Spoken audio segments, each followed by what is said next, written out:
Kitchen में बनने जा रहा है जी ख़वातीन के सबसे बड़े मसले को जो है वो आज हम हल करने के लिए जा रहे हैं, और वो है जी रोटियां।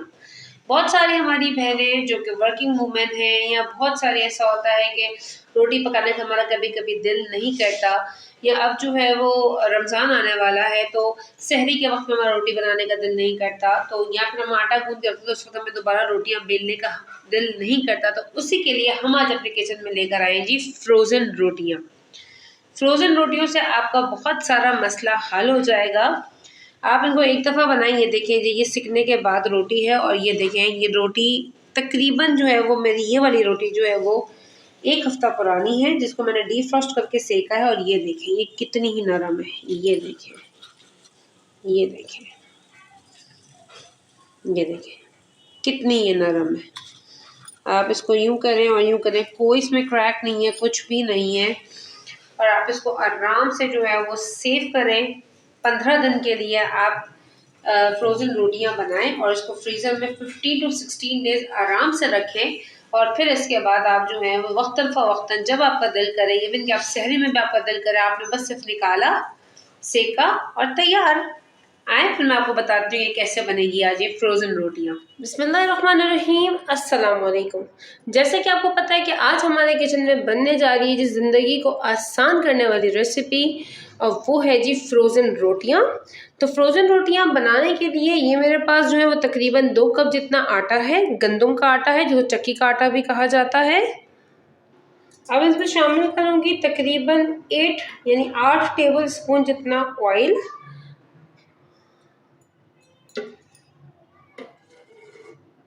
ताकि ये सॉफ्ट बने और बिल्कुल नरम सी हो रुई की तरह। 1.5 टेबल स्पून इसमें शामिल करूँगी जी नमक, और इसको जो है वो हम सिंपल टैप वाटर के साथ सबसे पहले हम इसको जो है वो अच्छे तरीके से मिक्स कर लेंगे, ताकि जो तेल है, नमक है, ये सब जो है वो अच्छे तरीके से आटे में मिक्स हो जाए।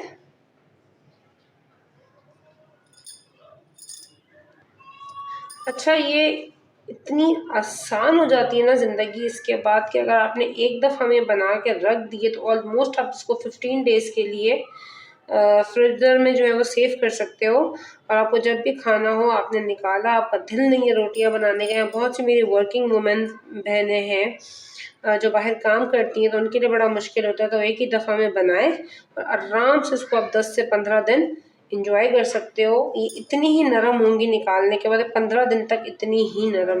करीब आ रहा है, सहरी में जो है वो बहुत मुश्किल होता है आटा गूंद के रखना, या गूंदे हुए आटे में फिर रोटियां बनाना, या आपने रोटियां बना के रखी और आपने इसको यूज़ कर लिया।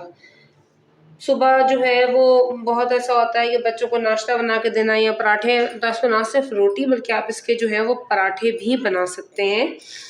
आपने बस इसे एक दफ़ा बना के रखा और आपकी ज़िंदगी जो है वो सुकून में आ गई। अच्छा जी, ये देखें तेल जो है वो बहुत अच्छे तरीके से हमने आटे में मिक्स कर लिया है। अब हम इसको सिंपल टैप वाटर से गूंद लेंगे, और इसकी कंसिस्टेंसी उतनी ही रखिएगा जितनी हम लोग नॉर्मल रोटियों की डो की रखते हैं। इसको हम अच्छे तरीके से गूंद लेंगे। अच्छा, इसको गूंदते वक्त जो है वो अच्छे तरीके से इसमें पंचेस मारिएगा, ताकि ये अंदर तक जो है वो हमारा आटा बड़ा सॉफ्ट सा हो और इसकी नरम और बहुत ही यमी सी रोटियां। आजकल तो खैर बहुत सारे ग्रोसरी स्टोर्स पे मैंने देखी हैं कि फ्रोज़न रोटियां मिल रही हैं, लेकिन क्यों ना हम अपने ही हाथों की बना के खाएं और अपने ही हाथों की जो है वो अपने बच्चों को भी खिलाएं।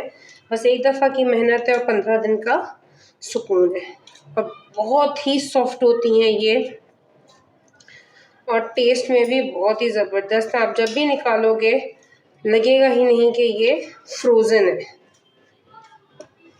इसको अच्छे तरीके से पंचेस मार के गूंदिएगा।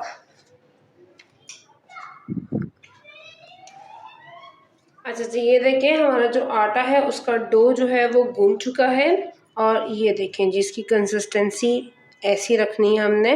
जो नॉर्मल हम आटा गूंथते हैं अपने घरों में रोटियों को, जैसी कंसिस्टेंसी होती है वैसी ही रखिएगा, लेकिन बहुत ज़्यादा पतली भी मत कीजिएगा और बहुत ज़्यादा हार्ड भी ना हो, दरमियानी से इसकी डो हो। अच्छा, अब हम इसको जो है वो कवर करके 30 मिनट्स के लिए रेस्ट देंगे, ताकि जो हमने अभी इसको गूंदा है और इसमें ऑयल और सब डाला है, इससे हमारी जो ये डो है वो मज़ीद अंदर से सॉफ्ट होगी और हमारी रोटियां जो है मज़ीद सॉफ्ट और जो है वो ज़बरदस्त सी बनेंगी। तो हम इसको 30 मिनट्स का रेस्ट देते हैं। 30 मिनट, अच्छा कोई ऑयल शेल लगाने की इसमें ज़रूरत नहीं है, बस इसको इसी तरीके से जो है वो आप 30 मिनट्स का रेस्ट दें। 30 मिनट्स के बाद फिर हम इसके फर्दर स्टेप्स की तरफ। ये देखिए हमारी आटे को जो है वो रेस्ट देते हुए ऑलमोस्ट जो है वो आधा घंटा हो चुका है और ये देखिए क्या ही हमारा आटा जो है वो सॉफ्ट सा हुआ है, ये देखिए। ठीक है, अच्छा अब हमने करना ये है कि इसका एक पेड़ा लेंगे इस तरीके से, और पेड़ा लेने के बाद हम इसको हल्का सा बेलेंगे। ठीक है, बेलने के बाद हम इसके अंदर ऑयलिंग करेंगे, इसलिए कि इससे जो है वो हमारी रोटी मज़ीद सॉफ्ट होगी। और इसके ऊपर थोड़ा सा आटा स्प्रिंकल करेंगे और इसका एक दोबारा से पेड़ा बना देंगे।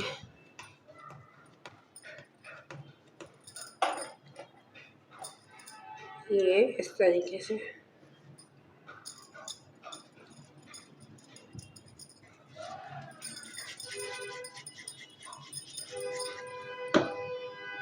इस तरीके से हम इसका पेड़ा बनाएंगे। इसी तरह सारे पेड़ तैयार करते हैं।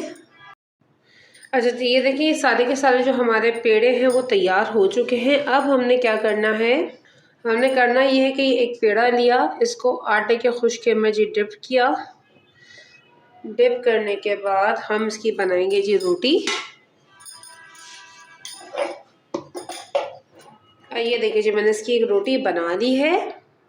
जिस वक्त जो है वो मैं पेड़े बना रही थी उसी वक्त मैंने अपना जो तवा है वो गर्म करने के लिए रख दिया था। अच्छा, इसकी जो हीट है वो बहुत ज़्यादा हाई भी मत रखिएगा और इसको बहुत ज़्यादा लो भी मत रखिएगा, इसको मीडियम से थोड़ा सा ज़्यादा रखिएगा, लेकिन बहुत ज़्यादा हाई ना हो कि आपने डाली और रोटी एकदम जो है वो सिक गई।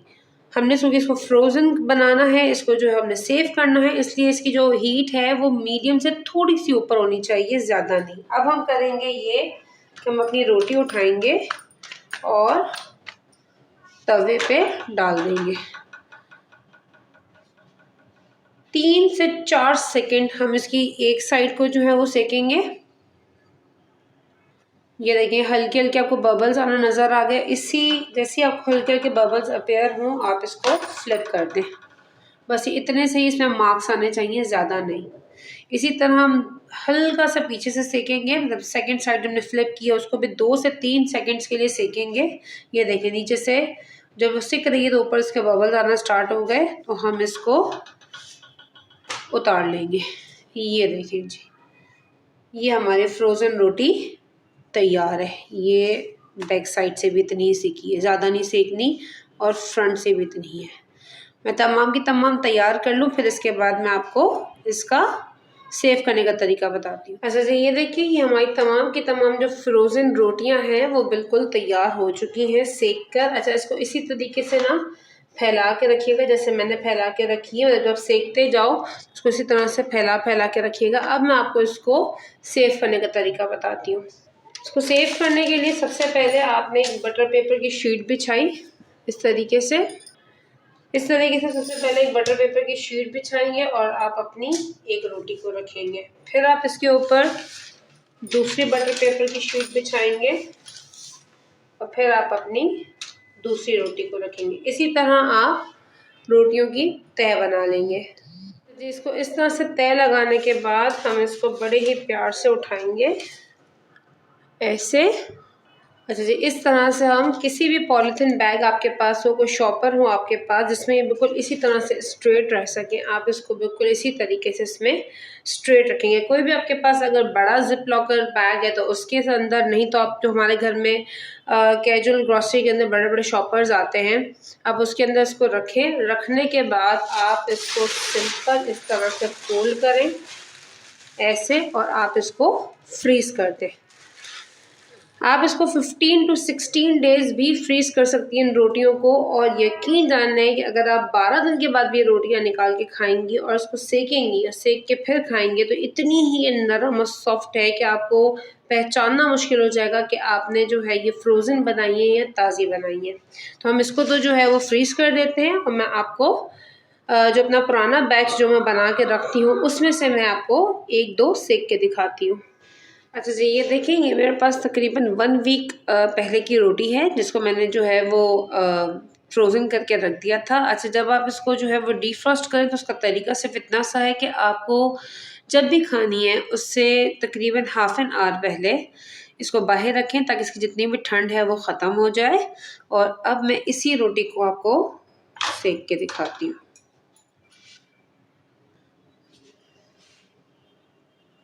ये देखें जिसकी एक साइड सिक चुकी है, हम इसको फ्लिप करेंगे जी। हमारी रोटी जो है फ्रोज़न होने के बावजूद भी फूल रही है। ये देखें जी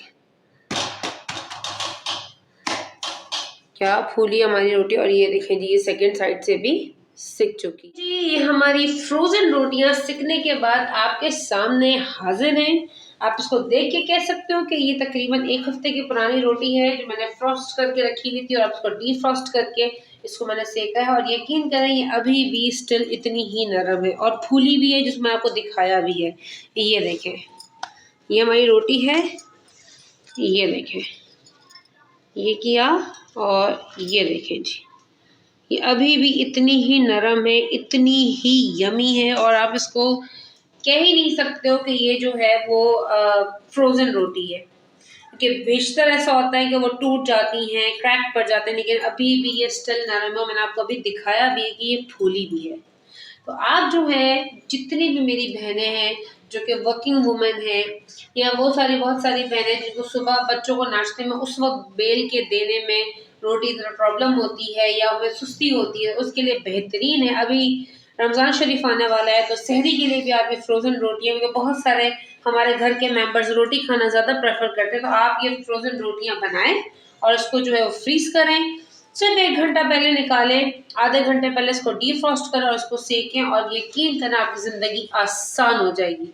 उम्मीद करती हूँ मेरी आज की रेसिपी आपको पसंद आई होगी। अगर मेरी रेसिपी पसंद आई है तो प्लीज़ मेरी रेसिपी को लाइक ज़रूर कीजिएगा, और चैनल को सब्सक्राइब करना और बेल आइकन को क्लिक करना मत भूलिएगा, ताकि हम एक दूसरे के साथ कनेक्टेड रहें। इसी उम्मीद के साथ कि इंशाअल्लाह ताला अल्लाह पाक की ज़ात ने फिर ज़िंदगी दी तो फिर किसी अच्छी नेक्स्ट नई रेसिपी के साथ फिर आपसे मुलाकात होती है। तब तक मेरे साथ जुड़े बंधे रहिएगा, अपना बहुत सारा ख्याल रखिएगा, मुझे अपनी दुआओं प्यार में शामिल रखिएगा। टेक केयर, फी अमान अल्लाह।